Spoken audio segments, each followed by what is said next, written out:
Question देखिए कि आपका 9th में आपका बहुपद के नाम से दिया है द्विघात बहुपद। जब यही हम लोग 10th में जाएंगे ना तो यही किस नाम से मिल जाएगा? समीकरण के नाम से मिलेगा, द्विघात समीकरण। द्विघात बहुपद में अगर हम जीरो से इक्वेट कर दें, किससे इक्वेट कर दें? जीरो से, तो यही आपका बहुपद जो है क्या बन जाएगा? समीकरण बन जाएगा। कितने घाती बहुपद है ये? द्विघाती, ठीक है ना। अधिकतम घात चर की अधिकतम घात ही क्या होती है? बहुपद की घात होती है, ठीक है। तो अधिकतम घात बहुपद की कितनी है? 2 है, तो द्विघात बहुपद। हमने जीरो के बराबर कर दिया तो यही द्विघात बहुपद क्या हो गया? द्विघात समीकरण हो गया। और समीकरण में ही हम क्या करते हैं? मान निकाल पाते हैं। किसकी? आपकी चर राशि की। क्लियर है? तो यहाँ पे हम द्विघात बहुपद पढ़ रहे हैं, हम लास्ट में निकाल के बता भी देंगे। इस प्रकार जो गुणनखंड करना होता है हम ध्यान देंगे कि द्विघात हो और कितने पद में हो? 3 पद में हो, ठीक है ना। और द्विघात के आपके अवरोही क्रम में हो, 2 घात, 1 घात और 0 घात। इसमें आपका बहुपद की घात कितनी है? 3 में। इसमें यक्स नहीं है, जब यक्स वाई जेड नहीं है तब द्विघात बहुपद की घात कितनी होगी? 0। इसमें बहुपद की घात कितनी है? 1 है। इसमें बहुपद की घात कितनी है? 2 है। अगर पूरे में देखा जाएगा बहुपद की घात कितनी है? 2 है, क्योंकि अधिकतम 2 ही है, ठीक है। इस कंडीशन में हम करते क्या? Rule first. रूल से हम याद रखें, रूल फर्स्ट, ठीक है। जो आपका यक्स स्क्वायर के पास जो आपका गुणांक होता है, यक्स स्क्वायर का जो गुणांक होता है, ठीक है ना, उसके गुणांक से और अचर पद में गुणा करते हैं चिन्ह के साथ, चिन्ह के साथ गुणा करते हैं। तो चिन्ह आपका क्या है? यहाँ पे 2 है, यहाँ +3 है, 2 गुणे +3, ठीक है। अगर आप एक्सपर्ट हो गए हो तो हम क्या करेंगे? सीधे सीधे गुणा करो, 2 का गुणा करेंगे +3 में तो प्लस कितना आएगा? 6 आएगा। क्लियर हो गया यहाँ तक सभी को? आपका तो देखो एक नॉर्मल बच्चा भी सीख लेगा बाबू, कोई कठिन चीज नहीं बता रहे। नहीं जानते कोई दिक्कत नहीं, लेकिन अब से सीख ले। 2 गुणे +3 में गुणा करेंगे तो प्लस आपका 6। अब रूल सेकेंड, रूल सेकेंड, ये रूल फर्स्ट में क्या था? प्रारंभ और अंत, अंत का गुणा, अंत का गुणा चिन्ह के साथ। किसके साथ? चिन्ह। अब रूल सेकेंड में क्या आएगा? अब उसका गुणनखंड फैक्टर करो, +6 का 2 भाग करो, +6 का 2 भाग करो कि आपका जोड़ने पर, ध्यान दो, 2 भाग 6 का करो कि जोड़ने पर 7 आए और गुणा करने पर +6 आए।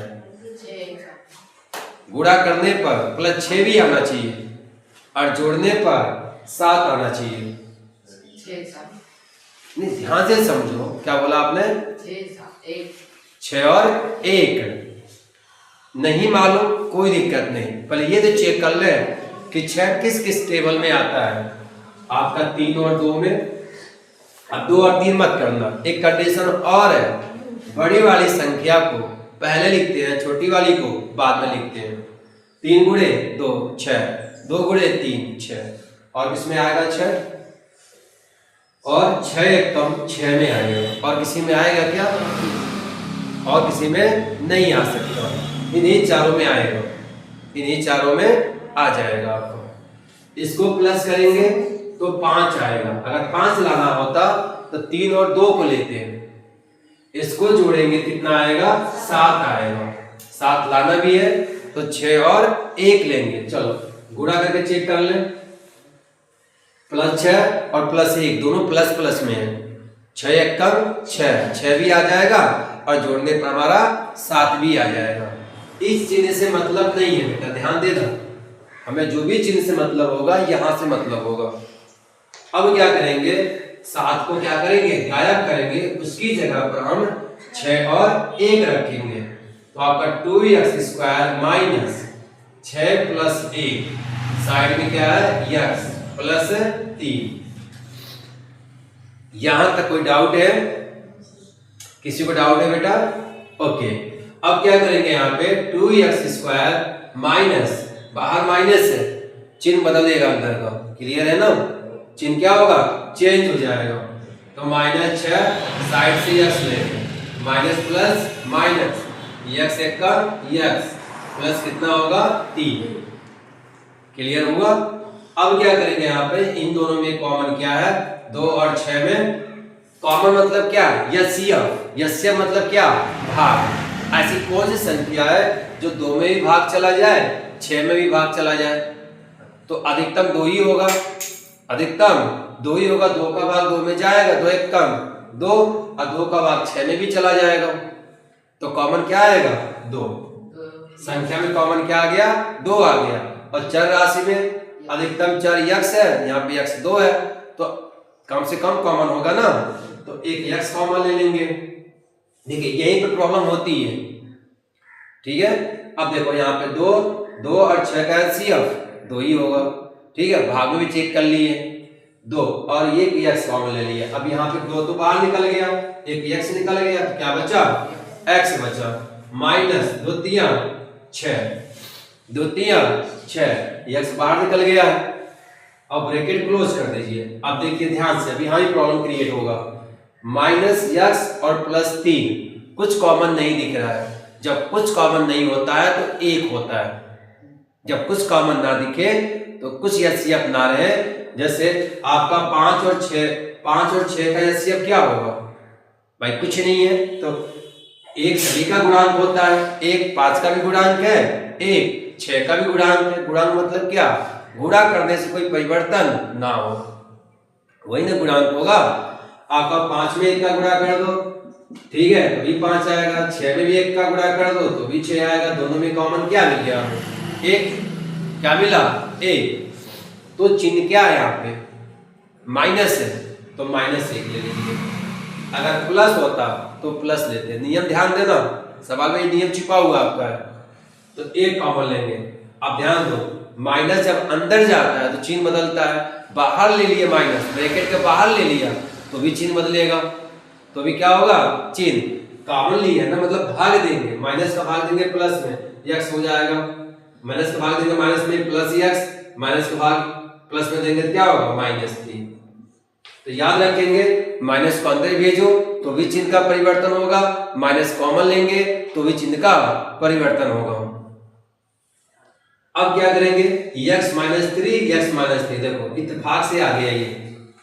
अगर नहीं आता तो ऊपर हमने कहीं गलत किया है, कहीं ना कहीं मिस्टेक हुआ। अगर सेम आ गया तो हम सही जा रहे हैं, हम लोग सही जा रहे हैं फैक्टर में। तो अब क्या होगा? ये x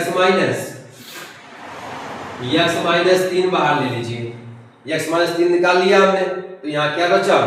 जब x -3 यहाँ निकाल लिया, x -3 से दोनों में कॉमन था, निकाल लिया। अब यहाँ पे नेक्स्ट ब्रैकेट का यूज कर देंगे। जो कॉमन लिए हैं उसको अगले ब्रैकेट में लिखिए, जो कॉमन आया हुआ है उसको एक ब्रैकेट में लिखा हमने। तो क्या बचा है यहाँ पे? 2x, और यहाँ पे क्या बचा? -1। यहाँ तक आपका 9th क्लास है। अभी हमने पिछले में क्या बात किया अभी कि आपका क्लास 10th में यही क्या मिलेगा? द्विघात समीकरण मिलेगा। सेम यही क्वेश्चन होगा, बस हम क्या कर देंगे? 0 के बराबर कर देंगे।